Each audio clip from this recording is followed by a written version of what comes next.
This burial vault is the black marble Trigard Aegean. The classic beauty of a carved stone makes the Aegean burial vault one of Trigard's most popular choices. Our vault company has been servicing Trigard burial vaults for the past few months, and this is the process of setting a committal service using a Trigard burial vault. In this video, I will show the process, but also it's come to my attention that many different vault companies are using my videos for training purposes. I also received a message from one of the largest cemetery equipment supply companies, and they also use my videos to show new hires what equipment they're making and how it's used in the cemetery. So throughout this video, there will be multiple times where I stop and I give a more detailed explanation of how we swing a burial vault and some tips and tricks for the new vaultmen out there. While the main purpose for my channel is general education in the burial vault industry and funeral industry in general, I also want to make it more accessible for new burial vault employees to have a place to go to view how the job is done and tips and tricks along the way. Training in this line of work can be difficult, especially in our area where we drive over 2 hours at times for a committal service, meaning each vault tech usually only does one service per day and at times 2 per day. That being said, a new hire will only have a chance to place the vault on the platform once per day, swing the vault once per day, and set the tent one time a day.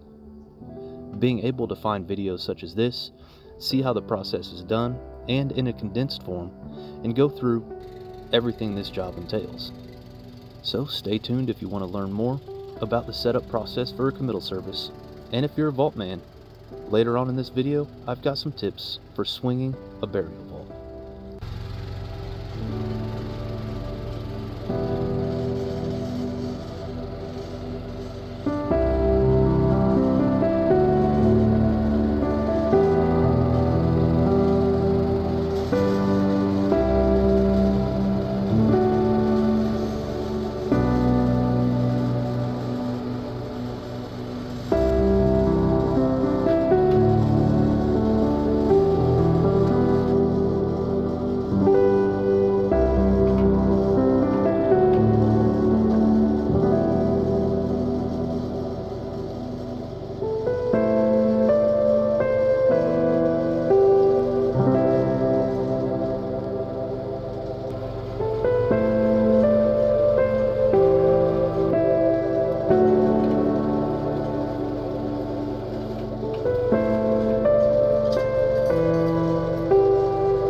So the reason that I blocked the platform up a little bit higher today than average is because of this headstone here and the way that the grave was lined up with the plots around it. Just going off an estimate, it appeared as though my lid rail was going to run right into the side of this headstone because this grave sits underneath the foundation.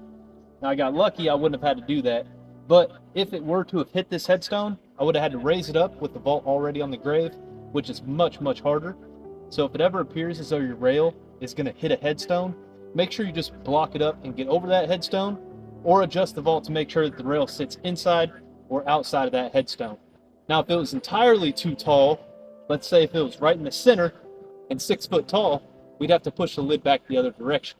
Sometimes in the older sections of the cemetery, you run into where a family has a headstone right in the center of all their plots, which can end up being in the way for swinging the vault lid backwards. But it's always best to take precautions, set yourself up to not have all that extra work later, because raising this whole platform up around 6 inches is incredibly difficult to do once the vault is already on the platform and swung. We would have had to take blocks and block up underneath the boards that are underneath the feet and slowly raise the vault up higher and higher to clear that headstone. But luckily, we avoided that today. Won't be an issue at all. And as I continue to make videos, I have more and more vault companies reaching out to me, telling me how they use my videos for training and examples of how to set up committal services. So this is something the new guys seem to struggle with a lot, is getting the cables reeled on to the feet. So what I do is place it towards the inside. So as I was saying, you place it towards the inside, then you use your index finger and your thumb to guide the cable against the reel, and use your right hand to spin the reel. Just constantly keeping that pressure up against where it's hooked into the reel to make sure there's no extra slack on the reel, which will cause the vault to raise and lower in an unlevel fashion. And once it gets snug, just find a spot to slide it over and lock it into place. What happens to a lot of guys is they don't keep it tight, and then their reel ends up with all this slack and it's all loose. And especially if the cables end up going over the top of one another like that, it's going to kink that cable and make it harder and harder to reel as time goes on. So if you get a bunch of slack in it like this, just start at the beginning and work out the slack all the way through the entire reel of the cable, and let that excess hang underneath the vault. And then when you're using your opposite hand, it's the same concept.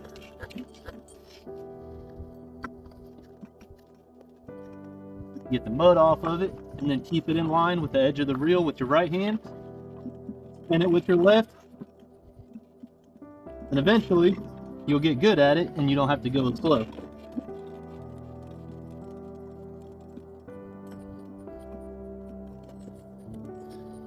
Then always make sure that your hook is lined up with the hook on the other side.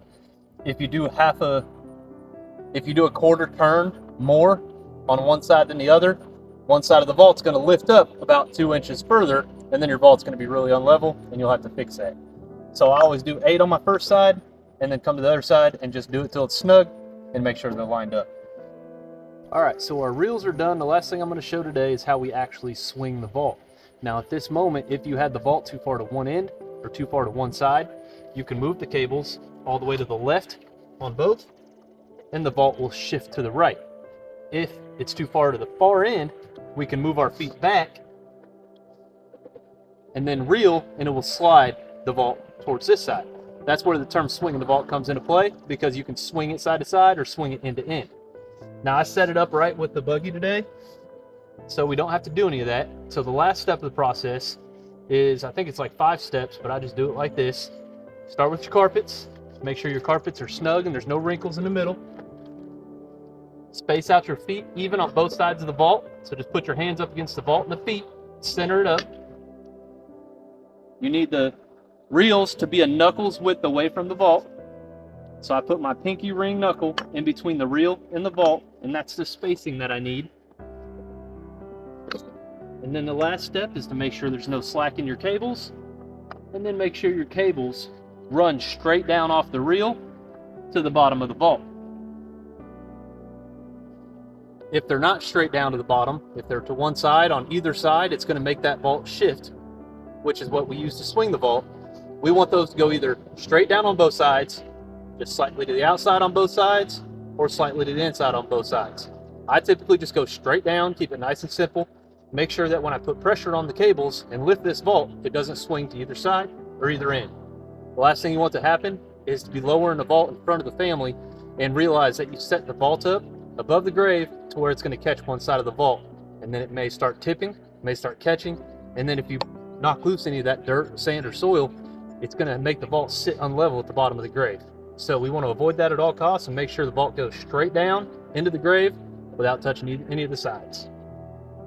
Then we can repeat that process on this end. Check the cables.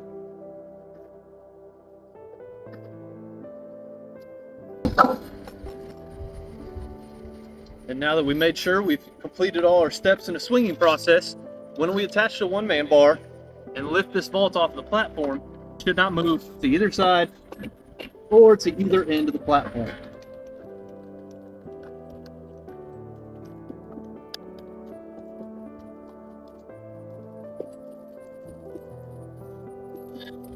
There we go. No movement at all. That's exactly what we want to see.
The service is now concluded, and the only thing left to do is remove all of our equipment, starting with our cables.